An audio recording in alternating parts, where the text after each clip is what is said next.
because it would be true for any, value of t. So put t minus 1s into this, and that would be the same equation. It's equivalent, right? Now, we're going to sub that into our relation up here. mt is 1.03, and then mt minus 1 minus 60. So put that in here. So leave the mt on the left, 1.03, and now what is mt minus 1? Well, mt minus 1 is this, right? So we've got to write ut minus 1 plus 2,000. And then don't forget your minus 60, right? Because that's still part of your mt. Okay.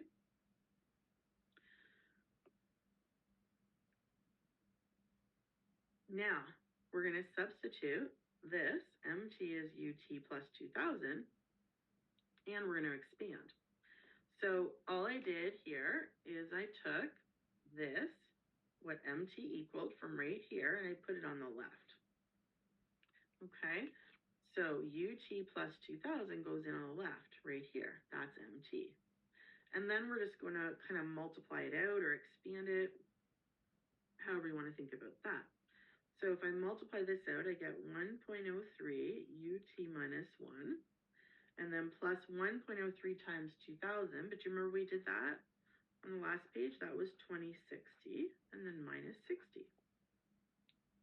So this is 2060 minus 60, which guess what is 2,000? But what's this? 2,000. So if I have 2,000 on this side and 2,000 on that side, then they really just cancel out. Now look at the form. Now it's the form of the original equation that was simple to solve, isn't it? Right? So remember up here, we had ut was mt minus 2,000. Remember our initial condition was m naught was 1,000. So let's put our initial condition in there and we can find the initial condition. So we're kind of putting it there, I guess.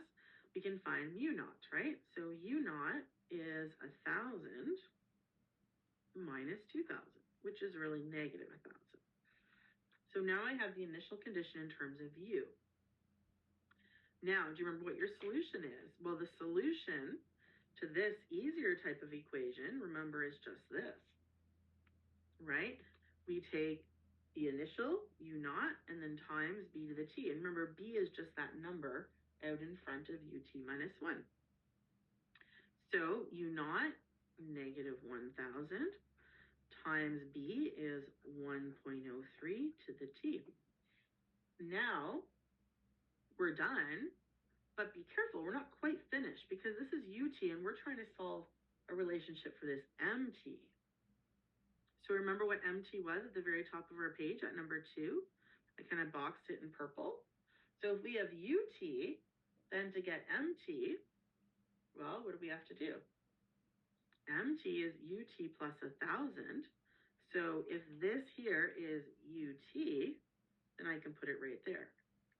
So it's ut plus 2,000. Sorry, I think I said 1,000 accidentally. 2,000. So what's your answer? Well, ut, negative 1,000, 1.03 to the t, plus our 2,000. Now, what's the advantage here? Well, take a look.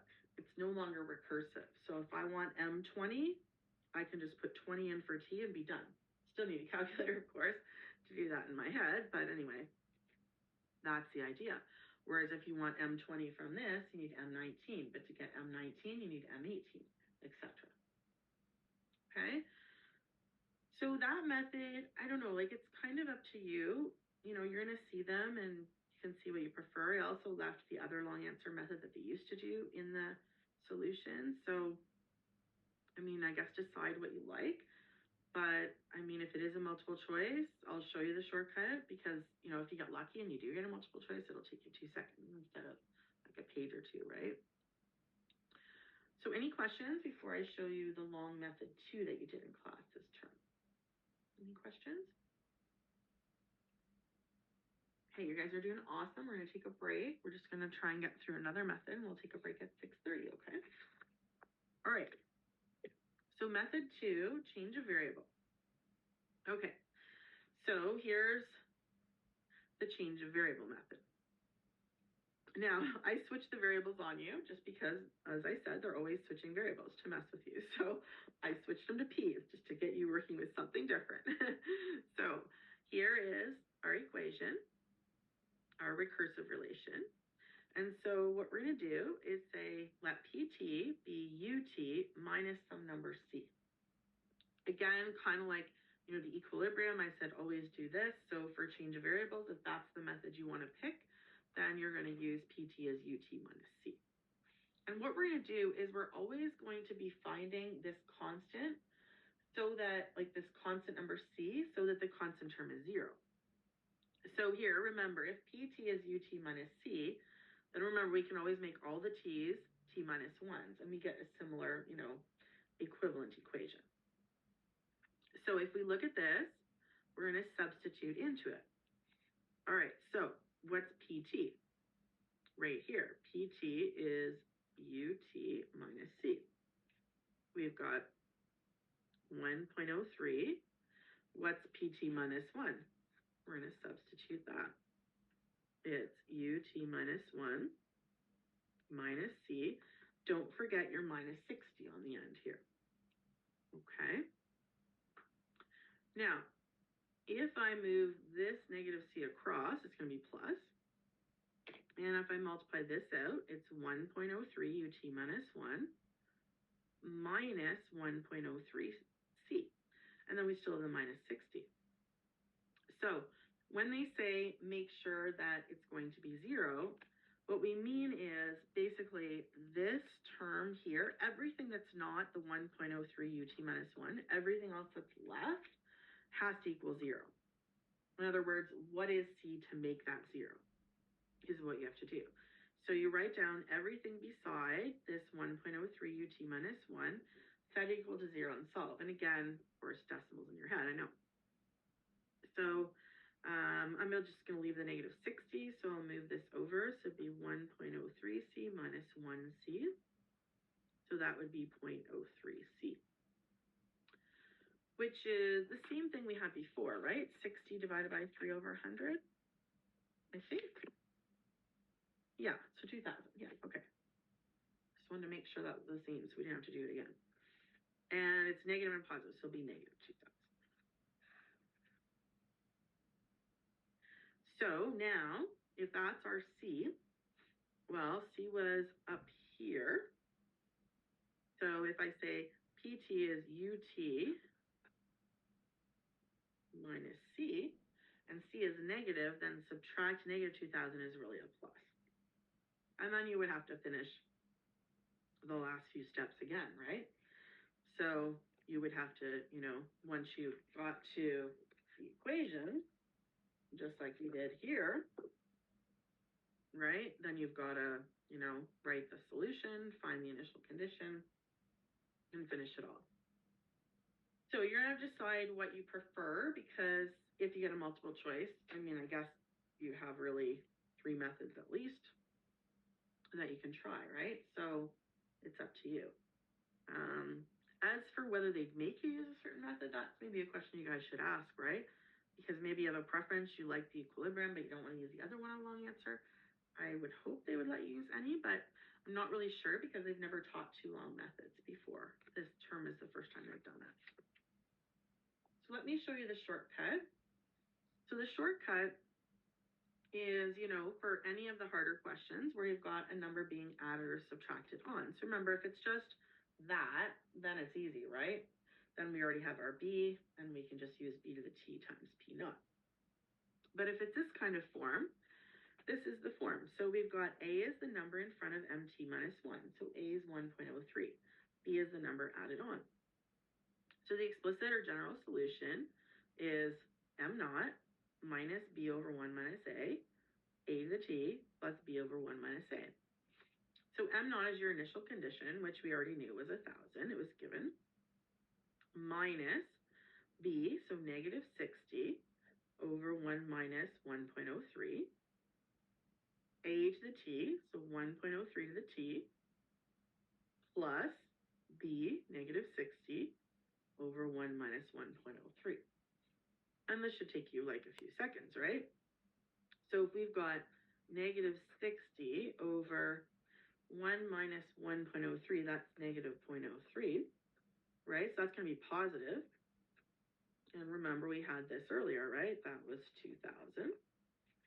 So that's plus 2,000 there.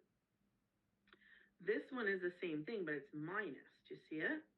Right? It's the same thing, b over 1 minus a, but minus, and then positive b over 1 minus a. So we know that if that one was positive, then this one is just negative 2,000. And that's it, guys. 1,000 minus 2,000 is negative 1,000. And you've got the same answer that we got using the long obnoxious method. So I haven't seen anybody who liked the long methods over this, but if you do, great, use the long one. But you know, if you do get a multiple choice and you want to use this, it is a lot quicker for most. Okay, again, only use it for multiple choice though, because they're not, you know, teaching it anymore.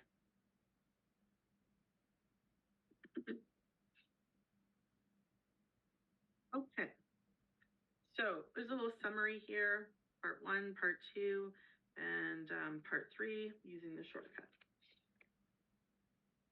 So find the solution to the recurrence here using a method of your choice. So I want you to try this before tomorrow, and you can ask me tomorrow. We meet at 10 a.m. tomorrow morning. So, you know, if you want to have a go at it and see what you get. And there's 2 long answer solutions that I wrote out for you. Maybe you want to try a long method and a short method and see how you do with it, okay? And we can go through, you know, one method tomorrow if you like. So I did put the answers right in the booklet for you, but I don't want you to check until you do it, okay? Okay, so let's just do one more thing and then we'll take a break. So this is finding the equilibrium. So let's say they give you a multiple choice and they just say, what's the equilibrium or equilibrium solutions? So think back, what did we do to find the equilibrium? Think about what we did.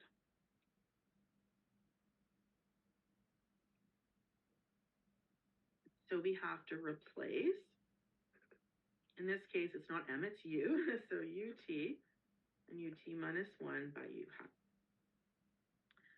So we get u hat equals 4u hat plus 5 under a root. How am I going to solve this here, guys? Any ideas? What should I do?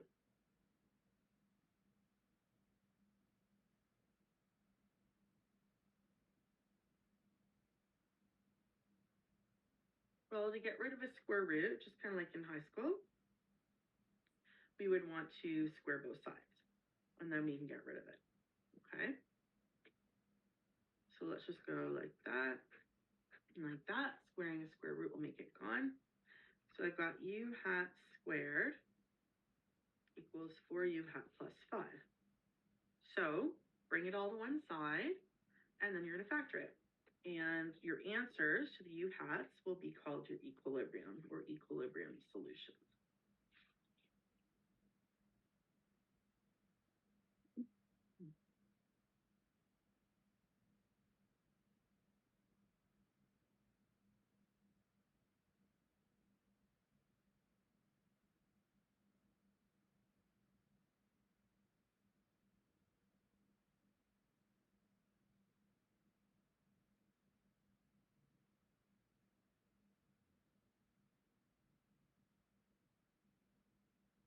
Okay, so we've got u hat squared minus 4u hat minus 5.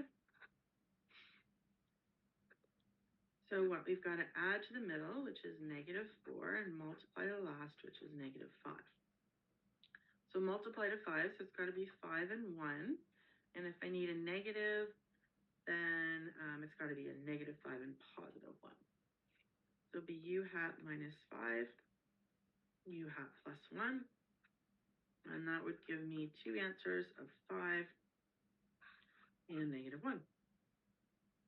And that means there's 2 answers where it will, you know, the equation will be constant, right? For both of those.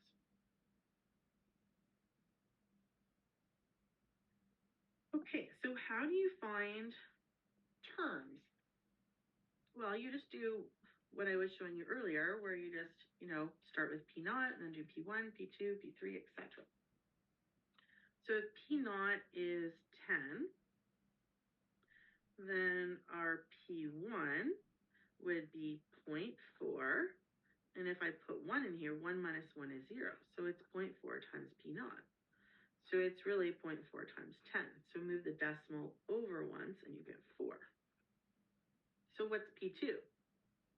Well, if you put T as 2 in here, then it's 0.4 P2 minus 1, which is P1. So now we sub the next one in, and we get 0.4 times 4. So that would be 4 times 4 is 16, so that'd be 1.6. Okay, so this is substituting T as 1, and this is substituting T as 2. Now, because it's the easy form, it's just B times PT minus 1, then your solution is just PT is P naught times B to the T. So what would your solution be here? Write it down.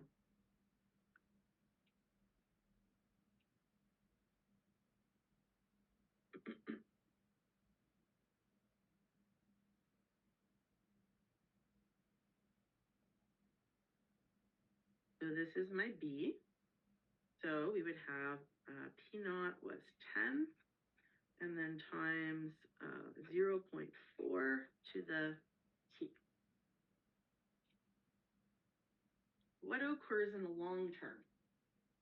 So I said that there's different cases for this, but as T approaches infinity, think about the limit T approaches infinity of this general term. Well, you've got to think about, what does this go to in the long run? Well, because this is a number, this B is really just a fraction between 0 and 1, right? It's small. If we do 0.4 times 0.4 and do that over and over and over again, each time it's going to be a smaller decimal or a smaller fraction. So it's going to go smaller, smaller, smaller, and eventually just go to 0. So that's what happens in our long term. Okay. So great job. So go ahead and take a break. Come back at 6:45. Get some food, drinks, whatever you need, fresh air, so you can focus a little while longer, okay? I'll see you back shortly.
Welcome back, everyone. I hope you had a good break. So we're just going to continue on where we left off and finish our recursion shortly and then get into actually solving differential equations, okay? So put your questions on the Q&A if you have any as we're going through. So I'm going to just switch the dot cam and we're going to be on page 43.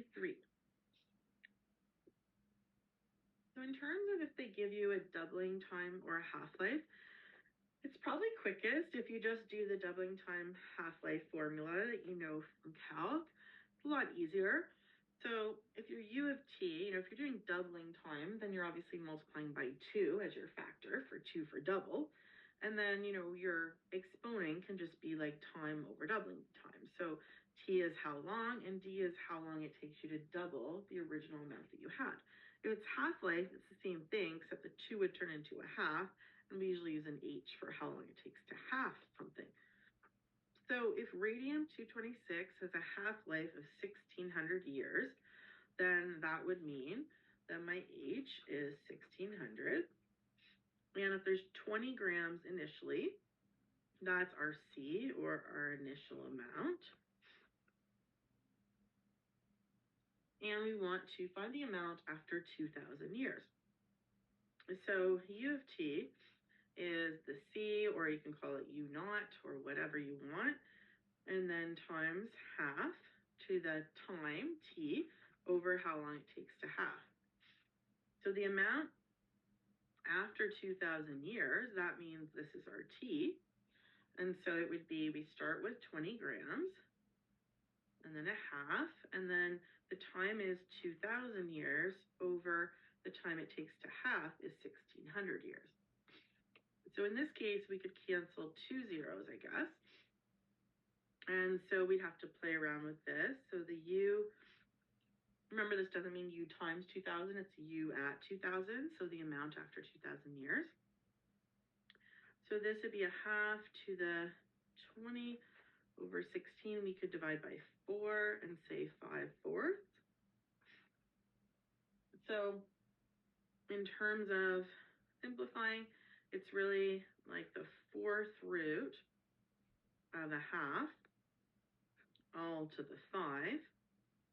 Can't do the 4th root of a half in our head, but we could do, 1 to the 5 is 1 over 2 to the 5. 2 times 2 times 2, 5 times is 32. So we can say it's that many grams.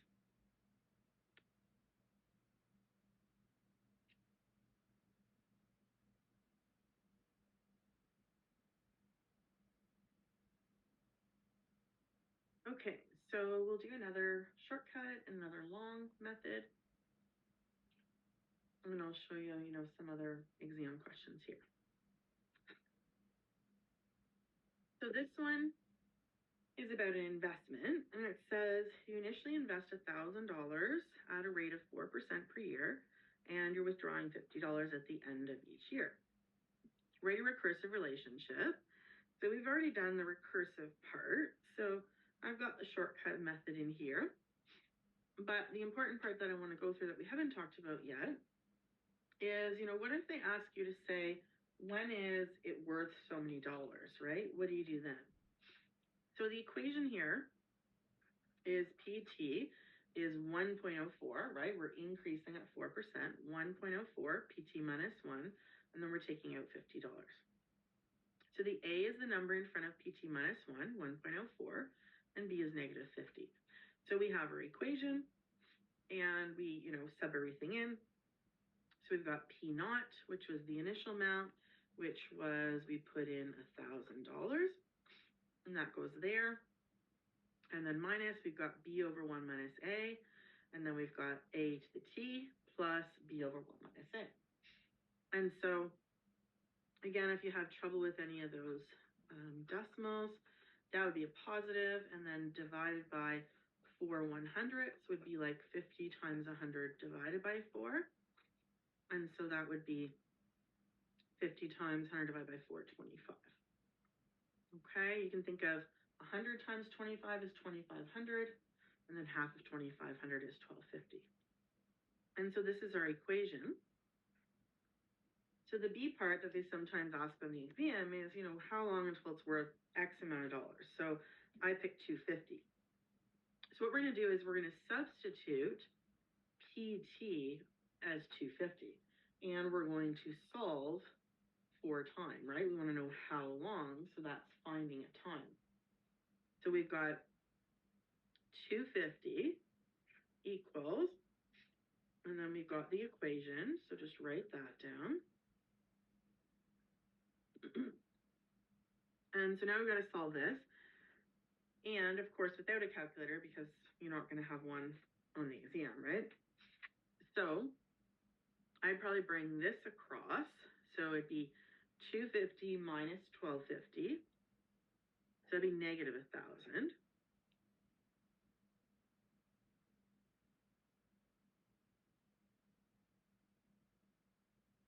And what will we do now?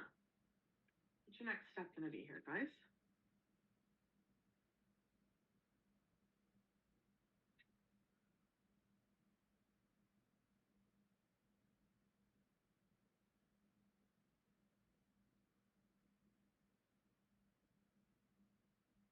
Well, I would divide by the number in front of the exponential. So divide by negative 250.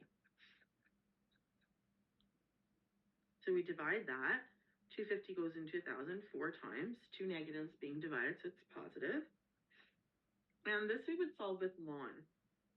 So do you remember taking the ln of both sides last term? So ln 4 is ln 1.04 the t. So go ahead and finish it up.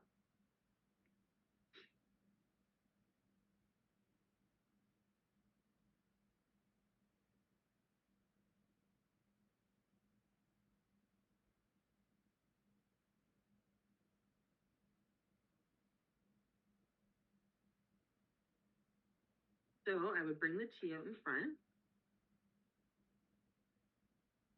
And then time would just be ln 4 over ln 1.04. And that's the best we can do without a calculator. So that would be your answer.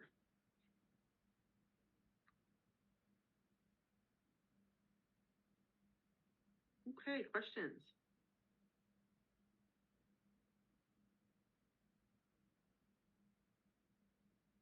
Okay.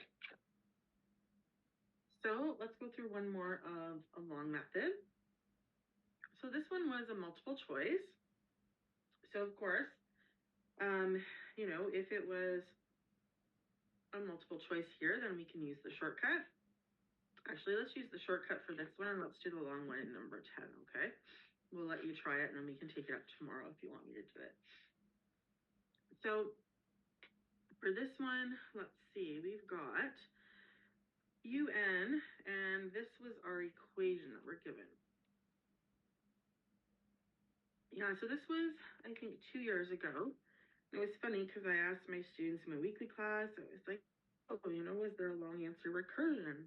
And some of them said, no, there was no recursive on the entire exam. I'm like, that is so impossible. There's no way, right? And sure enough, there was multiple choice on it, and they just didn't even realize they were recursive. So I'm not sure what happened with those couple people, but anyway, they got it right and didn't realize they were doing recursion. So if it looks like a UN and UN minus 1, even though it wasn't a T, they're just trying to throw you, but it's the same thing, okay? It's still the same recursive. So this is saying our initial condition is 2. And this time they're asking us for a limit. So that's a bit of a twist, right? On that. So the key is it doesn't really look right. It's got a 6 in front of it, so it looks weird. So what I would do personally is just divide all these terms, like every number by 6 to make it look more normal. So if I divide that by 6, it would just be UN. And then I can move that to the other side and same with that, right? So it'd be 3 over 6, UN minus 1, minus 2 over 6. But once you bring that over across, they'll both be positive, right? And then reduce your fractions to a half and a third. And, if you want to use t, then just call it UT is 1/2 UT minus 1 plus a third. Easier for most people than working with n. And it's also the same as UT plus 1 is a UT plus b, right? It's the same thing. So in terms of finding a solution, Well, let's do it here. So if we've got our A number here, our number in front, A is 1/2, and our B is 1/3. So our solution for UT is U naught minus B over 1 minus A to the T, plus B over 1 minus A. So our U naught is our initial condition, and that is right here. So that's 2 minus. Okay, I want you to fill the rest in. What would it be here?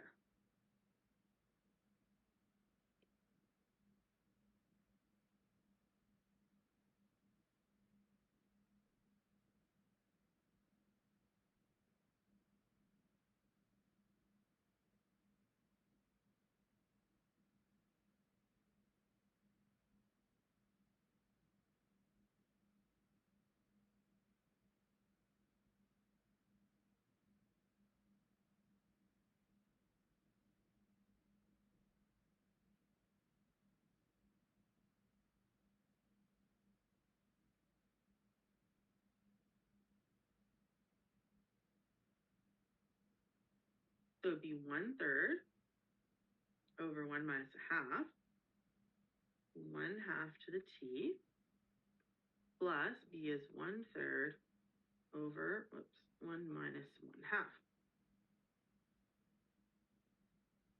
All right, go ahead. I want you to get this as UT without any of this mess going on, right? So simplify all of these numbers and then take your limit. Okay, so I'll give you a minute or two to work on that.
Okay, so 1/3 divided by 1 minus 1/2 is 1/2, right?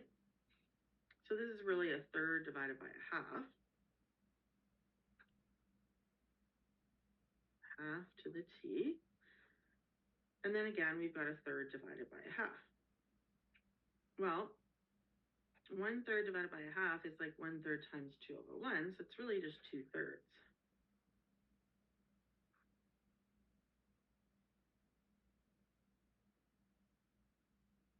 And then, this is just rough work over here, we have 2 over 1 minus 2 over 3, so that's like 6 over 3 minus 2 over 3. And so it's really just 4/3 times 1/2 to the T plus 2/3. So if we take our limit, we've got limit. I guess I'm using T. I moved everything from N's to T's just so people weren't annoyed. Oops, 1/2. So 4/3, 1/2 to the T plus 2/3. So that's what we're taking the limit of. So the question becomes, does this term go to infinity? Because if it does, it's infinity plus a number is still infinity. Or does this term go to 0, and then 0 plus 2/3 is 2/3? What does this limit go to? What do we get here, guys?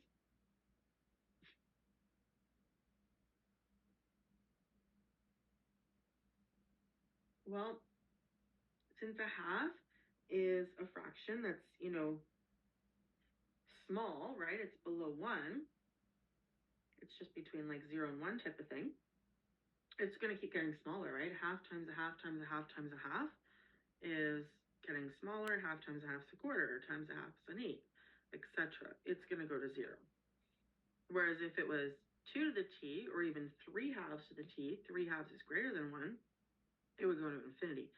But this is going to go to 0, so 0 plus 2/3, my limit is going to be 2/3. Okay? So that's a possible multiple choice. Questions?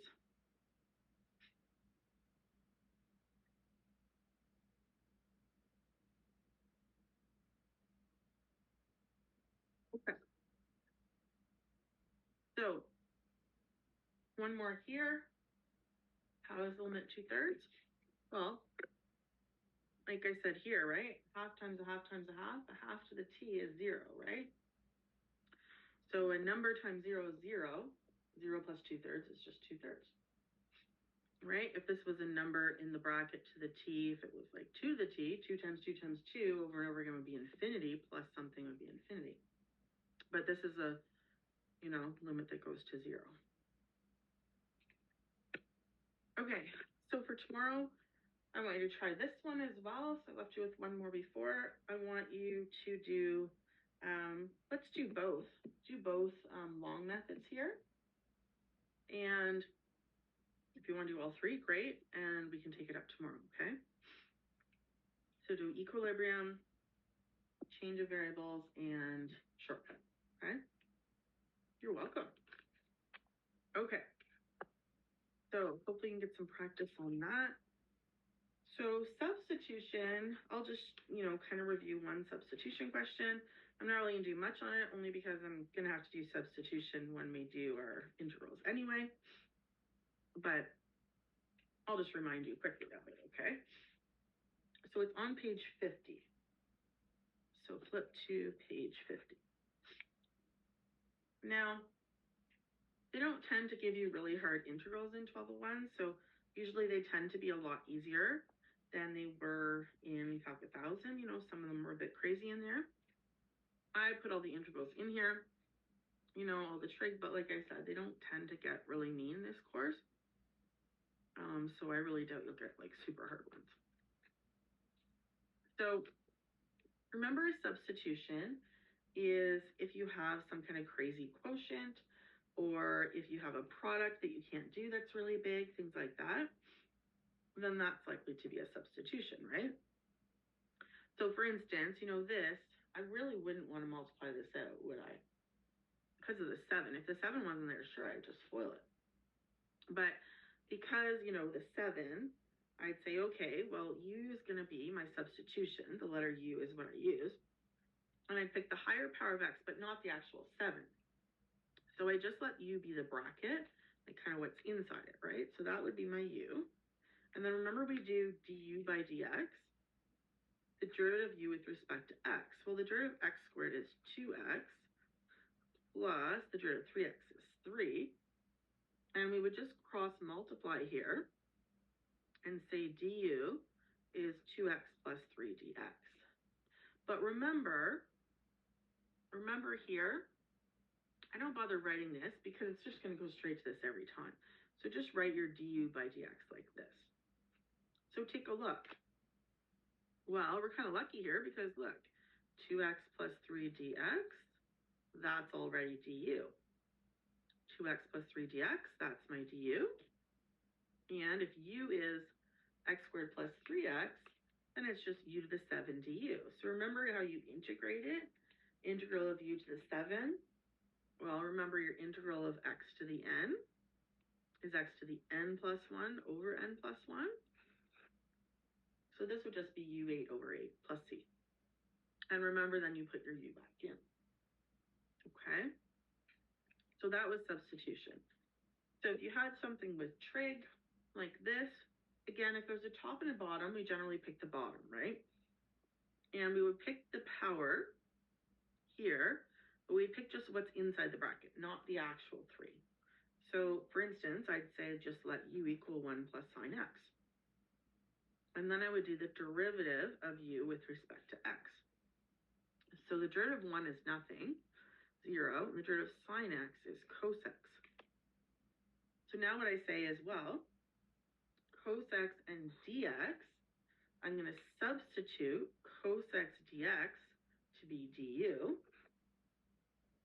and I'm going to make the 1 plus sine x, 1 plus sine x is u, but remember, it's not exactly a u, right? Because it's on the bottom, it's 1 over, and it's got a 3. So if 1 plus sine x is u, it's 1 over u to the 3. Now, don't you dare put ln, right? That's wrong. The only thing would be ln u is if it's just exactly 1 over u. Any other exponent will have to bring it up and then integrate it as integral of x to the n. So it'd be u to the negative 3 plus 1. So that's u to the negative 2. So just be careful of that. A lot of people mess that up. Some people put negative 4. So it's u to the negative 2 over negative 2 plus c. And our u has to now get substituted back in. And to probably put this back on the bottom, the negative we usually stick on the top. So we probably write it like that and then sub it back in. Okay, remember a negative exponent on the top becomes positive on the bottom. And remember, if you do your derivative, what you got, you should get what you had originally in the question. Okay, so now we're going to do a whole bunch of solving of differential equations in section E, okay? So I'm going to start out with separable and then do linear and then do Bernoulli and then do all the many, many not so fun applications, okay? Separable, they didn't really teach it much in your notes. It's in your homework and of course in your quizzes, and it'll come up on the exam. But in your homework, you have like a question that says, you know, solve all the following, and here's what separable is, right? Separable are a lot easier for most people than linear. So separable equations are equations that you can separate the variables. So basically, you can separate all the x's and dx's to one side. I generally put x dx on the right and y's dy's on the left. Then we integrate both sides, and then we solve it for y. So for instance, something like this, if I cross multiply the dx up, it's f of x dx, and if I cross multiply this way, on the left is g of y dy. The methods that you'll use typically for a separable differential equation, factor, multiply or divide, and sometimes exponent rules. So those are kind of the tricks that you'll need. So this one, sometimes they ask a multiple choice and they'll say, which of the following are separable? Well, this one is, because I can multiply the dx up and I can divide both sides by sine y and put on that side. Now, we don't actually know how to solve that in this course because we don't integrate 1 over sine y, but it is indeed separable because look, I have all the x's and dx's on that side, and I have all the y's and dy's on the left. So yes, it is separable. This one, is there any way to get the x separate from the y? Well, no, because it's a plus, right? A plus or minus, we're not going to be able to separate like that. Even if I tried to multiply the dx up, look, it still has a y. So it's not separable, okay? This one is a trick, and it is separable. It's a trick because you have to use your exponent rule. So even though this one wasn't because it was a plus, an e to the x plus y, we can actually write as e to the x times e to the y. Do you remember your exponent rules? Multiplying with the same base e, we keep the base the same and add. So if you think backwards from here to here, it does work. So now how do you separate? Well, cross multiply the dx up with the e to the x and divide by e to the y. So that one is going to be separable. So we would have e to the y on the bottom is kind of a drag. So let's bring it up, e to the negative y. And then we'll integrate both sides. So the integral of the right, integral of e to the x is just itself, e to the x. We always put the plus c on the right. Technically, yes, you could have a plus c1 and a plus c2, but who cares, right? If you have a constant on each side, constant minus a constant, still a constant. So don't make your life difficult, right? Just put on the right. Integral of e to the y would be e to the y, but integral of e to the negative y is e to the negative y divided by negative 2. Be careful, the integral of e to the 3y would not be e to the 3y. Remember, derivative would be times 3. That's our chain rule from calc. Antiderivative has to be over 3. So do make sure you know that that's going to have an over 3.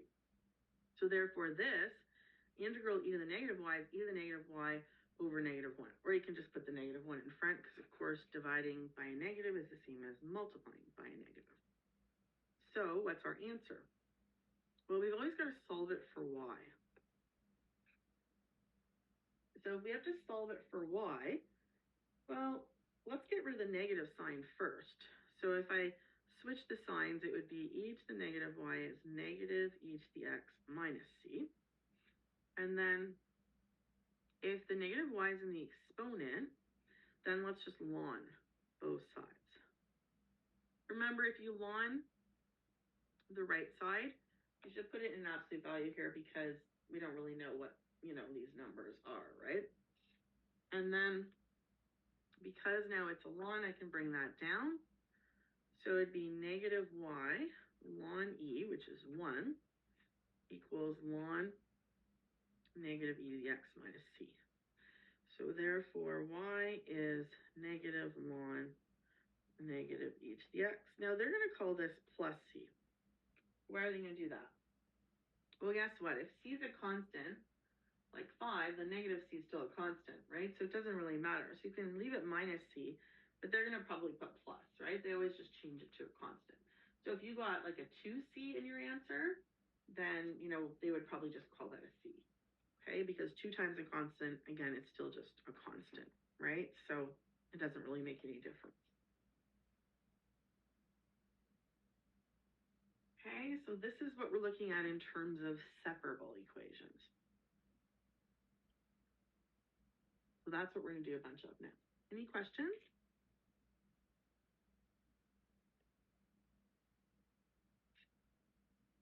Okay.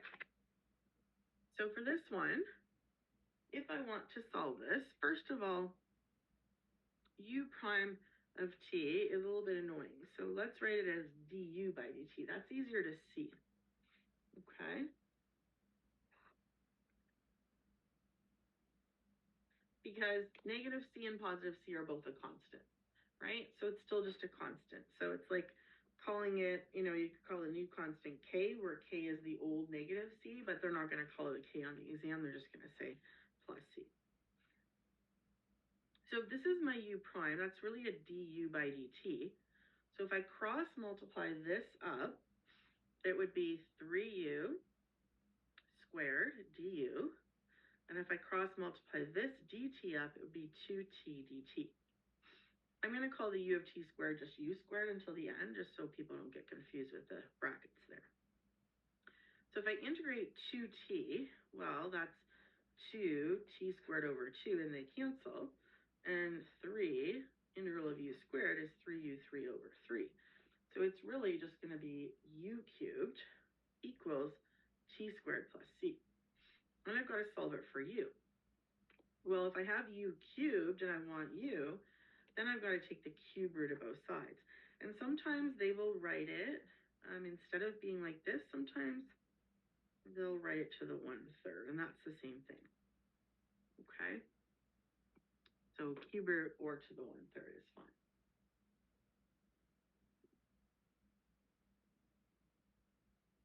Okay. Number 3 here. To separate it, again, I'm always just going to call it du by dt first.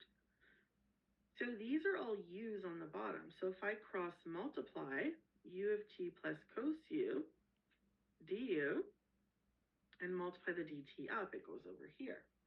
Basically, if something is on the bottom of the right, it can't go to the bottom of the left, right? If it's on the bottom of the right side, it's going to go to the top of the left, and vice versa.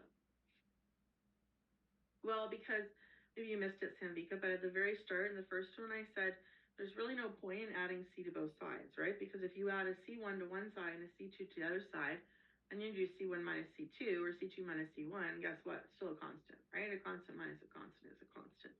So make your life easier and just deal with 1c. Always put on the right, because that's what you're going to have to solve for, right? You're going to have to solve for what's on the left. If you do it properly, then you've always got your dependent on the left, and then your t or your independent on the right. Okay. So we integrate here, integral of u squared over 2. Integral of cos u, be careful. Derivative of cos x is negative sine x, so antiderivative of cos x is positive sine x, so it's sine u.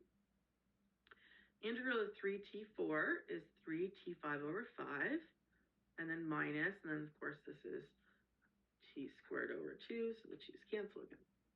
Again, put the c here. This one we can't solve though, right? How would you solve that for u? You can't.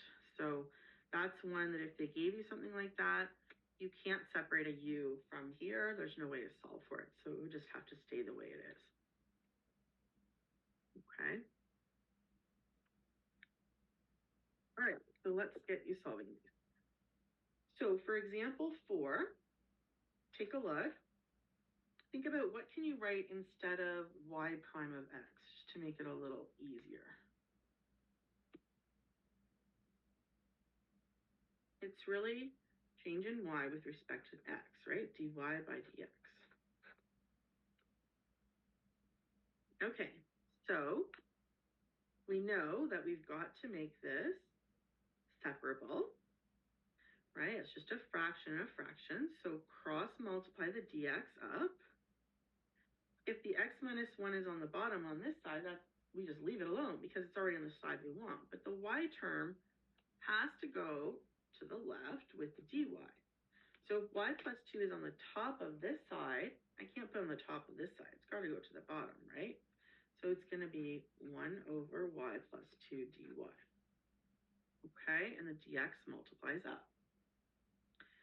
Integrate both sides. Well, if from calc you knew that the integral of 1 over x was ln x, and then the integral of 1 over x minus 1 is ln x minus 1. And then same thing, ln y plus 2. Put your c on the right, plus c. So I'd love to tell you that you're done, but you're not, right? Because you're always expected to solve for y when possible. Well, I can solve for y. It's a real pain, but I can do it. To get rid of a ln, I'm going to e both sides.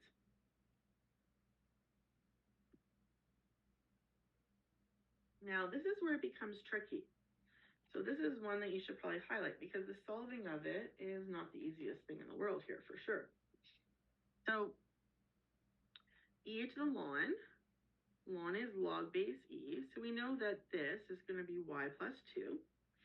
When you take off this absolute value, it's technically plus minus. And now you have to figure out what to do with this.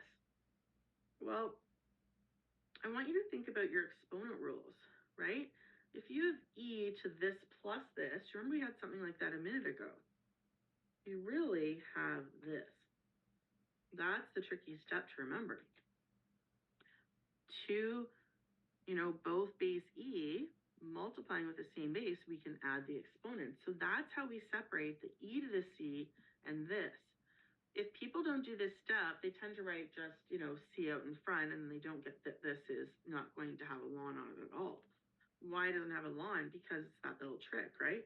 E to the ln e, ln is base e, these match, the answer is just this. Now, here's another trick. What is e to the c? Well, c is a constant. Therefore, e to the c is a constant. Plus minus, guess what? Plus minus e to the c, still some number that's a constant. So what do you guess they're going to put for all of this, guys? E to the c times plus minus. what are they going to put instead of plus minus e to the c? Most likely they won't leave it. Most likely they'll put c, right? Because it's still just a constant. This one, e to the ln x minus 1 is x minus 1 in absolute value. You can remove the absolute value on the left and plus minus because you don't know, what the y is, but you cannot remove it on the right from x. Okay, you have to remove it on the left to be able to solve for y, but there's no reason to remove it on the right. So your final answer is a constant times x minus 1 in absolute value, and then bring that 2 across. And that's your solution. So we'll see this type of solution quite often. So we'll do a few more and then you'll see another one like it. Okay, and these are separable. So after this, we'll get into linear, and then the most annoying is, of course, the Bernoulli. Well, we're just saying that plus minus is e to the c, plus minus times e to the c is just some number c. I don't know whether it's positive or minus, it just depends on the solution, right? If we had an initial condition, we could solve for it, but we don't. So that's the best we can do. Now, can you leave your answer as plus minus e to the c times absolute value of x minus 1 minus 2? Sure, but 99% of the time you're not going to see that. They're just going to throw in a constant in replace of it. Okay, so this one, I did a little bit of the work here for you. So this is du by dt, I guess this would be, I changed it to t, is this. And this is, our initial condition. So I brought the u term to the bottom and brought the dt up. Don't know why I really want this to be an x instead of a t today. But anyway, for some reason I had an x in my mind, I guess. So from here, this I can easily integrate. But this e, I can't really integrate e on the bottom. So I've got to bring it up as e to the positive u of t. So from this step, what do I do? Well, I could integrate e to the u. That's like e to the x, isn't it? Integral of e to the x is e to the x. So integral of e to the u, still e to the u. Okay? So that's done. Integral of 2t is t squared. Integral of -4 is -4t plus c. Now, if you're a person who chronically forgot your c in Calc 1000, you're going to be in big trouble in this course. Because if you do not have your c in your solution, you cannot solve for it, right? If you don't even have a c, how are you going to find c? So we have this initial condition here. U of 5 is 0. So this means that the u of t is 0 and the t value is 5. So we're going to substitute that in to there.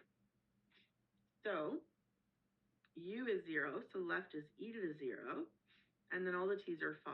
So 5 squared minus 4 times 5 plus c. Anything to 0 is, of course, 1. So 25 minus 20 is 5. Bring the 5 over. 1 minus 5 is -4. Now you can put that back in. So here, well, we've got, let me solve this out for you. So e to the u of t is t squared minus 4t minus 4.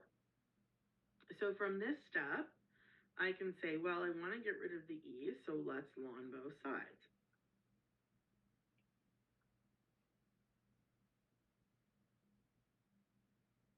And then because it's a ln, I can bring this down in front.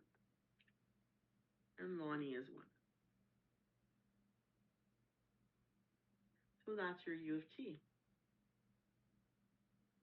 Now, sometimes students will say, well, it's okay, I'll just remember to put my c in at the very end, right? The problem is, the c goes back in on this step, right? But then I have to ln it. So the problem is, if you think you're going to put c in at the end, you're not going to end up with it in the absolute value where it should be. So then, you'd you'd have it outside of where it should be and you won't get the right answer. So just kind of be aware of that. Always put the C in right when you integrate. If you chronically forget your C, then write a C on your hand every day, not the day of your exam, obviously, but while you're practicing, write a big C on your hand or something so that you can get it in your head to always, always, always put plus C in when you integrate. Okay? Questions?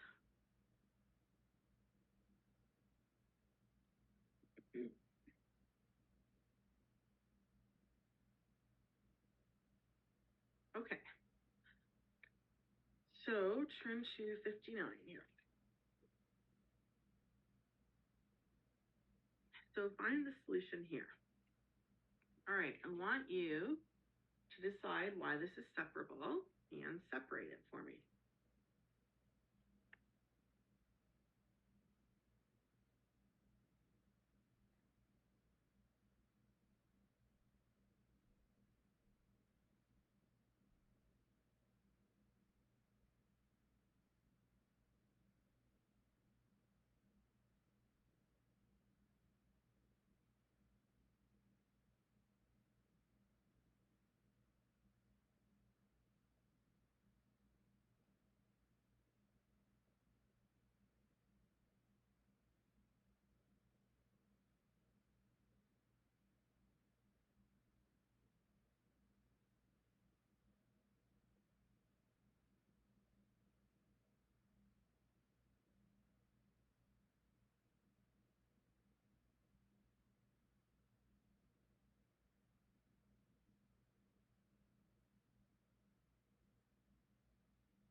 Okay, so why is this one separable? Well, I've got all the t's here, so I can multiply the dt up. And then I can use this y term that's on the bottom, cross multiply it up to be on the top. I'm going to integrate both sides. So integral of 2y is 2y squared over 2. 2's cancel. Plus integral of 1 is y. Now take a look at this mess over here. Right? What are we going to do with this, guys?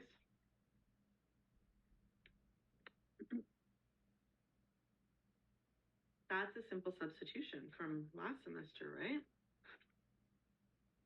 Remember, we would let u be the exponent, but not the actual e. In order to let it to be e to something, we'd have to have two e's, right? Because we would need an e for u, and the derivative would be another e. So our u is just the t squared up top. So what's your du? And see if you can sub it back in and figure out what you get here.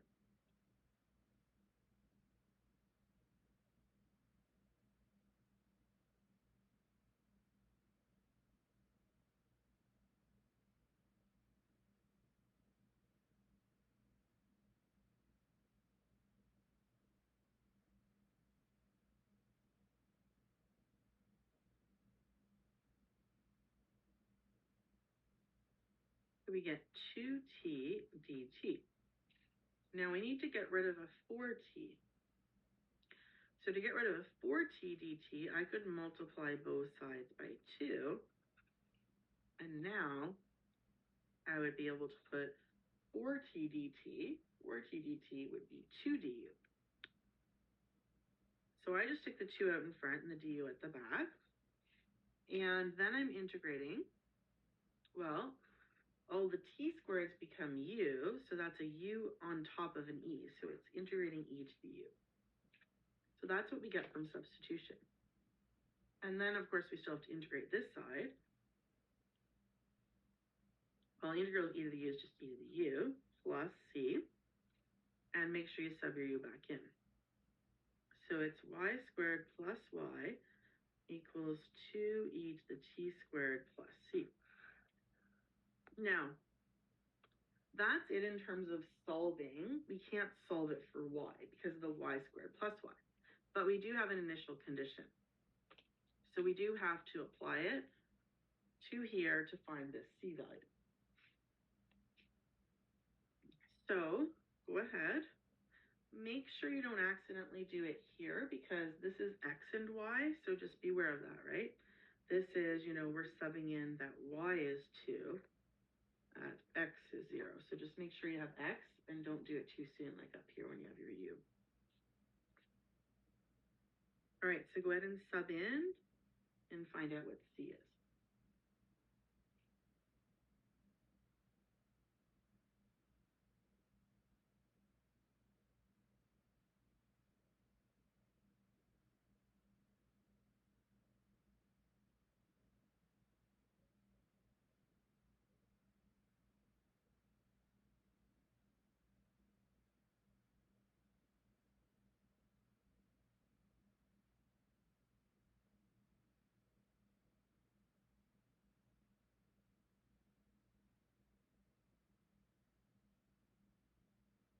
Okay, so 2 squared plus 2 is 2e to the 0 squared is 0 plus c.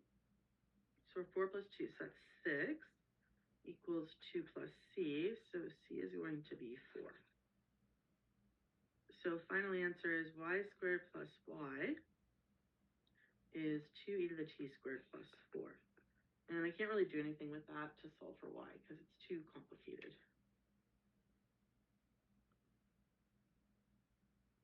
Okay, try example 8 here on your own. Let's see how far you can get.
Okay, so I'd write it as du by dt equals 5u or u of t.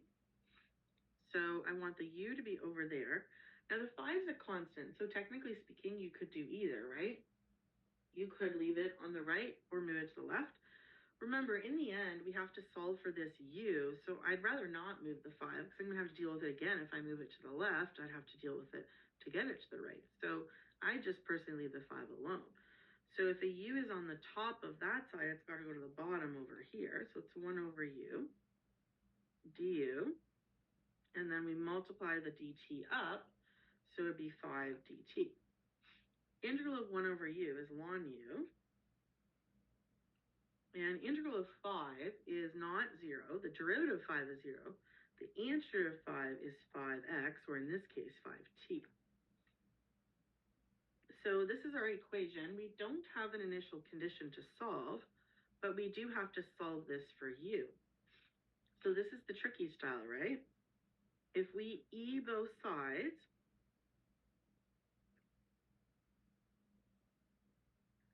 so first of all, I'm just going to highlight this one because it has that trick. So first of all, we got to figure out how to separate this, right? So we could, by the way, deal with the left right away if we want. E to the ln is base e, so we could just say that's u of t. If we're going to take off the absolute value, we have to add a plus minus. This, though, we need to separate into e to the something times e to the something else. Because when we're multiplying, we can add our exponents there. Now, what do we get here? Well, what are we going to do with this? Probably, they're not going to say plus minus e to the c times e to the 5t. They're probably just going to say that's all just some constant times e to the 5t. Okay, so that's more likely the solution.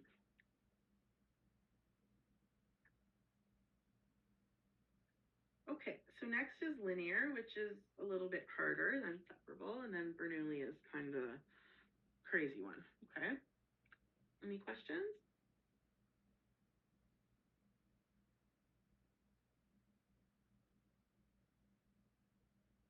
Okay, so linear are on page 60.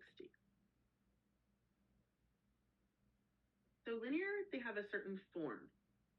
The first thing here, so some questions that are separable can also be linear. Last year they gave an assignment actually that had an equation that a bunch of people did as linear, and I was like, well, you might as well just do this as separable, right? Made up a similar question. So most people find separable a lot easier, but yeah, there's lots of questions that could be either. And yes, so you could do it as linear, but most people honestly would think you're crazy to do linear over separable, but it just depends on what you like, I guess. Yeah. Yeah, so that's true. Okay, so linear has to have a certain form. It has to be a 1 in front of here, and I mentioned that because a lot of times it's not, and you have to deal with it first. Now this, everything in front of y, and everything on the right must only involve x, or whatever your independent is, depending on if they mess with you and change the variables, right? So if it's not an x or a t, whatever the independent is. So sometimes you'll get lucky and they'll just say, what's the integrating factor of this linear equation? So a lot of times integrating factor, they'll call it v of x. I like to call it I because I for integrating, but whatever you want. I'll use v because that's what most people are used to. But it is e to the integral of whatever this p of x is. As long as this is a 1, then that's your p of x. And then the equation, well, here the equation is going to be v of x times y equals the integral of v of x q of x. Now, I know that some of you probably learn it where you put the v of x, down. I don't teach it that way because I find there's way too many people that forget about the plus c when they're solving the final answer, and then they screw up the integral here. So I'm always going to do it like this and do the extra step at the end to divide. Okay, and I'll show you that when we get to it. And then you have to solve for y just like you always have to solve for y, if you can, in every differential equation. So if we look at this first one, which of the following is the integrating factor? So first of all, I noticed that y prime has an x squared right out in front, and it can't, right? So I have to divide every term by x squared before I can even get the right form. So that's 3x over x squared is really 3 over x, and 2 sine x over x squared. Now this has the right form, and of course, y prime is the same as dy by dx, right? So now it has the right form. So whatever is in front of y, including the sign, so always be careful, it has to have the sign. So if it is a negative, then you do use the negative in it.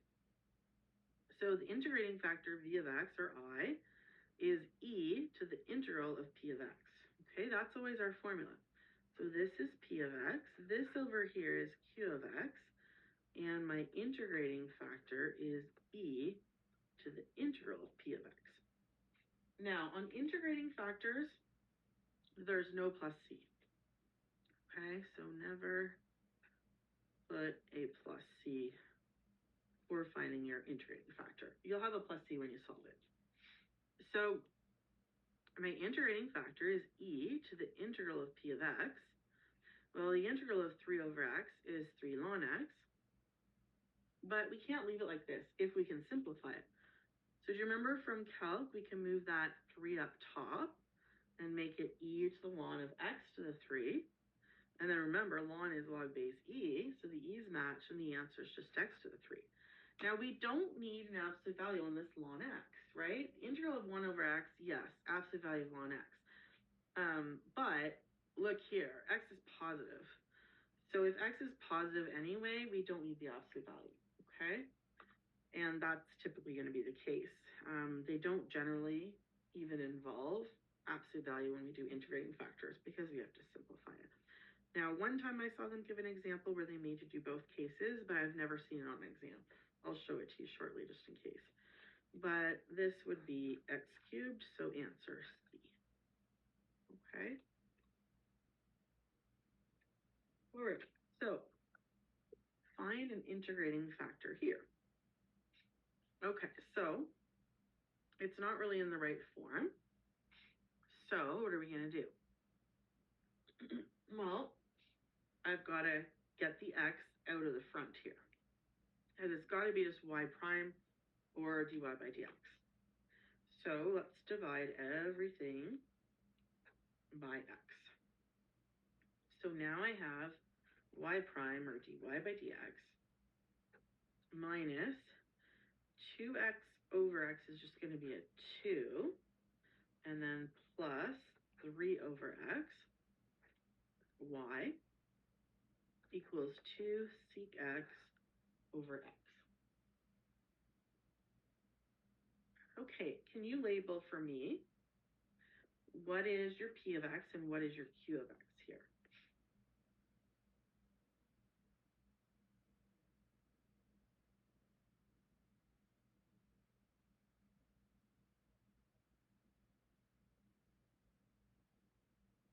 This entire thing here is p of x, and this whole thing here is q of x. So if I only need the integrating factor, because that's all it asks me for, then I don't really need q, but I'm just getting you to practice knowing what it is, okay? So it's e to the integral of, now maybe you guys want to put the negative through, I don't know, it's up to you. I'm probably going to just, distribute it. So it'll be negative 2 minus 3 over x. Okay, so, and x is positive. So